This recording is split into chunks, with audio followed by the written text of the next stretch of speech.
members and participants in the forum. We're talking about the future, but we're forgetting the past. Once I met someone from the Crow tribe in Montana. I was deeply struck by a story about the survival of this people amid extreme privations. They were forced to march on what's known as the Trail of Tears. This event reminds us that tragedies don't emerge out of nowhere. They become possible when the rights of indigenous peoples are ignored at the level of the law and state policy. States have an obligation not only to recognize this history, but to prevent them from such histories from recurring going forward by involving indigenous peoples in decision making and by shouldering international standards, which includes UNDRIP. Memory should be expressed in action, otherwise it remains empty words.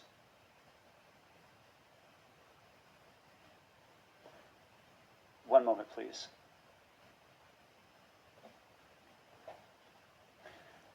Throughout the world, indigenous peoples continue to champion their rights to their land, culture, and future. Today, we see this more and more amid mounting pressure. It's coming from industry and from states. There are offensives against traditional territory. This is coming against the backdrop of the green energy transition. This is leading to a new wave of the confiscation of land and resources.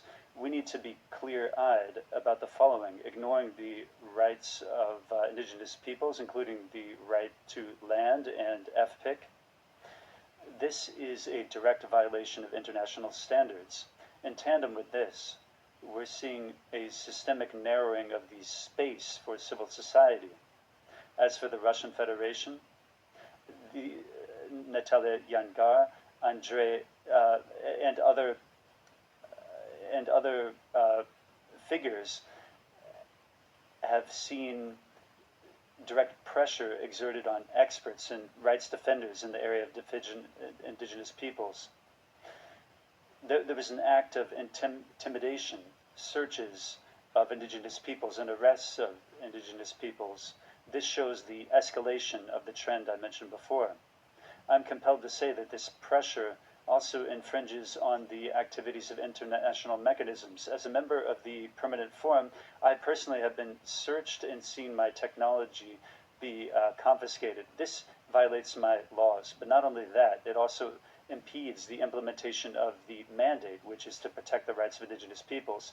This can't be reconciled with the obligations of states under the International Covenant on Civil and Political Rights, including Article 1719, and it runs counter to the provisions of the Declaration on Declarations on Human Rights. We need to be clear that human rights defenders and forum participants and any pressure on them is unacceptable. The international community must not stand by as this pressure continues. Some indigenous leaders have had to leave their countries, but their means of defense is insufficient. Despite the obligations under the Convention on the Rights of Refugees,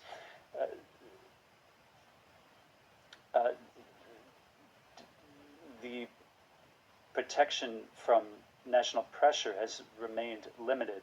This means that human rights defenders are not able to carry out their activities, and their peoples don't have the opportunity to be represented. We can't allow for those protecting the rights of indigenous peoples to be in isolation, neither within their countries nor outside their countries. We thus urge states to ensure full good faith implementation of the United Nations Declaration on the Rights of Indigenous Peoples. They must guarantee the protection of human rights defenders in accordance with the Declaration on Human Rights Defenders. They need to ensure that the procedure of asylum under the Refugee Convention considers human rights defenders among indigenous peoples. Actions must be taken to prevent and stop national persecution. We need to ensure direct participation of indigenous peoples in international organizations. We're not only talking about protecting their rights, but we also urge international organizations not to be silent in the face of pressure. We need to not only record violations, but we need to develop practical actions to address them. Protecting the rights of indigenous peoples is impossible without active and consistent protection of their defenders. When people are forcing rights defenders to be quiet, you're not only silencing their voice, but you're curtailing the ability to protect the land upon which all of our future depends. Thank you.